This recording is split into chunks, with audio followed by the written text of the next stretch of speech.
Good morning class 10th।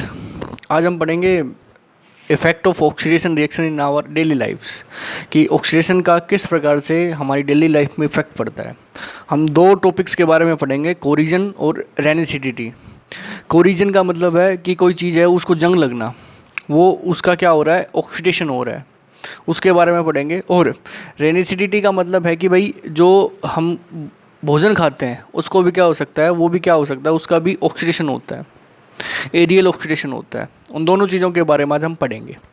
सबसे पहले आपके पास corrosion. Corrosion is the process, एक ऐसा प्रोसेस जिसमें कोई मेटल होता है वो जिसको क्या हो जाता है, eaten up gradually by the action of air, moisture and the chemicals as acid on their surface.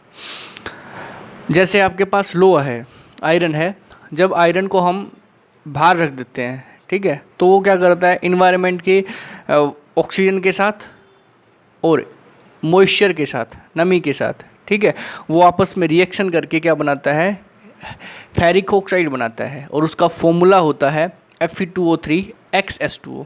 X का मतलब है ये वाटर मोलिक्यूल्स, ये कितने हो सकते हैं, 2 हो सकते हैं, 3 हो सकते हैं, 4 हो सकते हैं, ठीक है, कितना उसको मॉइस्चर मिला है वो डिपेंड करता है उस पर, कितने वाटर मोलिक्यूल्स मिले हैं, कितनी नमी मिली है, ठीक है। जब लोहा सिंपल था तब तो वो क्या था, Fe था, लेकिन जब उसको जंग लग गया, कोरिजन हो गया, तो उसको बोलेंगे रस्टिंग ऑफ आयरन, या उसका फॉर्मूला पूछे आपको तो क्या होगा, Fe2O3.XS2O। And this is called, इस फॉर्मूले को कहते हैं हाइड्रेटेड फेरिक ऑक्साइड्स। क्या बोलते हैं, हाइड्रेटेड फेरिक ऑक्साइड्स। क्लियर। उसी प्रकार से कॉपर है, कॉपर को भी क्या लगता है, कोरिजन होता है, कॉपर का भी कोरिजन होता है। कॉपर इन्वायरमेंट की CO2 से, O2 से, वाटर से रिएक्ट करके क्या बनाता है, बेसिक कॉपर कार्बोनेट बनाता है, CuCO3.CuOH ट्वाइस, ठीक है। कॉपर कार्बोनेट और कॉपर हाइड्रोक्साइड्स, ये दो चीज़ें बनाता है, ठीक है। उसी को हम बोलते हैं आपके पास बेसिक कॉपर कार्बोनेट। ये जो कलर होता है, कॉपर का कलर तो रेडिश ब्राउन कलर होता है, ठीक है, लेकिन ये कलर किस में कन्वर्ट हो जाता है, जब इसको रस्ट हो जाता है तो इसका कलर किस में कन्वर्ट हो जाता है, ये ग्रीन कलर में कन्वर्ट हो जाता है। तो आपसे पूछ सकता है कि भाई कॉपर का कोरिजन होता है तब उसका कलर कैसा होता है, तो उसका कलर कैसा हो जाता है, ग्रीन कलर हो सकता है, या रिएक्शन पूछ सकता है।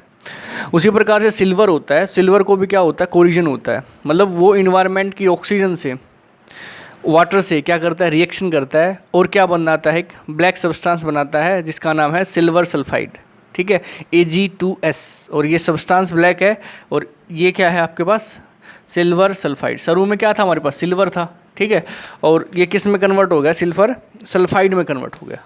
क्लियर। तो ये सब प्रोसेस आपके पास है, कोरिजन प्रोसेस कहलाता है, ठीक है। तो कोरिजन क्या होता है, कोरिजन एक ऐसा प्रोसेस होता है जिसमें कोई मेटल्स होता है, वो क्या हो जाता है, धीरे धीरे स्लोली क्या हो जाता है कि उसको ख़त्म होता जाता है, ठीक है, बाय द एक्शन ऑफ, किसके एक्शन से, एयर के, मॉइस्चर के और केमिकल्स, ठीक है, केमिकल्स एज एन एसिड्स, उसके से क्या हो जाता है, वो ख़त्म हो जाता है। उसी को हम बोलते हैं कोरिजन बोलते हैं, ठीक है, ऑन द सरफेस, ठीक है, ऑन देयर सरफेस। जैसे मान लेते हैं ये लोहे का आपके पास कोई सब्सटेंस है और ये बाहर रखा हुआ है, तो इसको लोहे को जंग लगना स्टार्ट होता है कि भाई लोहे को जंग, ये प्रोसेस होता है, क्या होता है, 1-2 साल में मतलब लगता है, 1-2 साल लग जाते हैं इसको जंग लगने में, ठीक है। तो क्या होगा, ये कोरिजन क्या है कि भाई एक लॉन्ग प्रोसेस है, ठीक है, एक स्लो प्रोसेस है, ओके।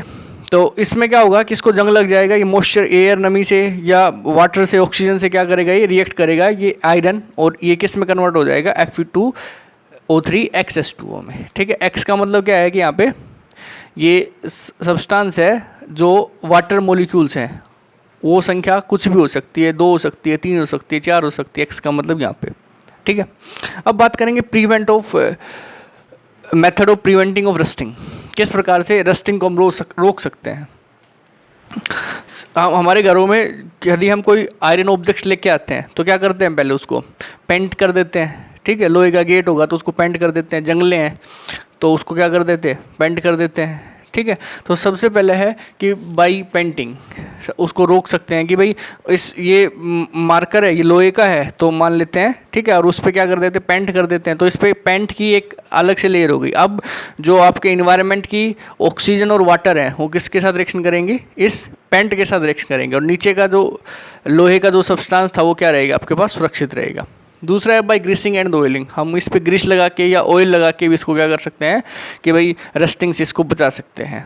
थर्ड है बाई गैल्वेनाइजेशंस, मतलब इस पे क्या करें, ये जो लोहे का सब्सटेंस है या कॉपर का है, इस पे कोई दूसरी मेटल की क्या लगा दे, परत लगा दे इस पे, ठीक है, तो कोटिंग कर दे, तो वो कहलाएगा तुम्हारे पास ग्लोबलाइजेशन प्रोसेस कहलाएगा, ठीक है। The iron object with a thin layer, ये coating of a surface of iron object with a thin layer of zinc, ठीक है, कि जिंक मेटल से क्या कर दें, इसके चारों तरफ क्या कर दें, कोट कर दें, और जिंक से क्या होगा, अब ये जिंक है ये इन्वायरमेंट के ऑक्सीजन से और वाटर से क्या करेगा, रिएक्ट करेगा। दूसरी बात है, दूसरा टॉपिक आपके पास रेंसिडिटी के बारे में, ठीक है। कई बार जब आप चिप्स कुरकुरे लेके आते हो तो उनको एक बार खोलने के बाद यदि कुछ बच जाता है और उसको दोबारा खाते हो तो क्या होता है कि उसका जो टेस्ट होता है वो क्या हो जाता है, चेंज हो जाता है, ठीक है। तो ऑक्सीडेशन ऑफ ऑयल और फूड इन ऑयल्स और food in A food resulting into a bad smell, कि जो भोजन होता है उसके अंदर जो ऑयल होता है और फैट होती है उसका क्या हो जाता है, ऑक्सीडेशन होता है, और उस ऑक्सीडेशन की वजह से क्या हो जाता है, उसके जो उसकी स्मेल हो जाती है वो बैड स्मेल हो जाती है, और उसका टेस्ट भी क्या हो जाता है, बैड टेस्ट हो जाता है, ठीक है। ऑक्सीडेशन ऑफ ऑयल और fats in A food resulting into a bad smell and bad taste is called rancidity, क्या कहलाता है आपके पास, रेंसिडिटी कहलाता है। मेथड टू प्रिवेंट रेंसिडिटी, कौन कौन से मेथड्स होते हैं जो आपके पास रेंसिडिटी को आप क्या कर सकते हो, रोक सकते हो, ठीक है। तो आपके पास मोस्टली अब जो पैकेट्स के अंदर जो फूड आता है, भोजन आता है, उसमें क्या होता है कि भाई हम या तो उसके अंदर उसकी जो एयर है उसको क्या बाहर निकाल देते हैं, ताकि उसके अंदर एयर नहीं होगी तो क्या नहीं होगा, उसका ऑक्सीडेशन नहीं होगा, ठीक है। ऑक्सीडेशन का मतलब ही क्या है कि एडिशन ऑफ ऑक्सीजन, यदि एडिशन ऑफ ऑक्सीजन ही नहीं हुआ तो उसका ऑक्सीडेशन नहीं होगा। सबसे पहले है बाई एडिंग एंटीऑक्सीडेंट्स, ठीक है। एंटीऑक्सीडेंट्स का मतलब क्या है कि ऐसे सब्सटेंस हम उस कंटेनर में या उस सब्सटेंस के अंदर ऐड करवा दें जो क्या करे, ऑक्सीडेशन को होने से रोके, ठीक है। तो एंटीऑक्सीडेंट की डेफिनेशन क्या होगी, are the substance which prevents oxidation, जो ऑक्सीडेशन को होने से रोके, ठीक है। और जो ऑक्सीडेशन को होने के से रोकते हैं वो कहलाते हैं आपके पास रिड्यूसिंग एजेंट्स कहलाते हैं, ठीक है। उल्टा होता है ना, जिसका ऑक्सीडेशन होता है वही क्या कहलाता है आपके पास रिड्यूसिंग एजेंट होता है। तो इनका ये क्या कर रहे हैं, रोक रहे हैं, ऑक्सीडेशन करने से रोक रहे हैं, तो ये कहलाएंगे तुम्हारे पास रिड्यूसिंग एजेंट्स। तो एंटीऑक्सीडेंट्स होते हैं वो क्या होते हैं आपके पास, रिड्यूसिंग एजेंट्स होते हैं, ठीक है। तो हम बोल सकते हैं कि we add some reducing agent, या बोलें कि एंटीऑक्सीडेंट। एंटीऑक्सीडेंट का मतलब क्या होता है, ऐसे सब्सटेंस एंटी जो क्या करे, ऑक्सीडेशन को होने से रोके, वो कहलाते हैं आपके पास एंटीऑक्सीडेंट कहलाते हैं। हम मेनली दो एंटीऑक्सीडेंट्स के बारे में पढ़ेंगे, BHA और BHT, ठीक है। BHA और BHT एग्जाम्पल ये आपके पास एंटीऑक्सीडेंट्स हैं। BHA का मतलब क्या होता है, ब्यूटाइलेटेड हाइड्रोक्सी एनिसोल्स, हाइड्रोक्सी एनिसोल्स। B का मतलब ब्यूटाइलेटेड, H का मतलब हाइड्रोक्सी, और A का मतलब एनिसोल, ठीक है। उसी के अंदर दूसरा जो एंटीऑक्सीडेंट होता है BST, उसका मतलब क्या होता है, ब्यूटाइलेटेड हाइड्रोक्सी टोइलिन, ठीक है, ब्यूटाइलेटेड हाइड्रोक्सी टोइलिन। तो ये आपके पास क्या होते हैं, दो एंटीऑक्सीडेंट होते हैं, ठीक है। मेनली आपको एक दो के बारे में पता होना चाहिए, आपसे पूछ सकता है व्हाट इज एंटीऑक्सीडेंट, ठीक है, और विद एक्सप्लेन विद एग्जांपल।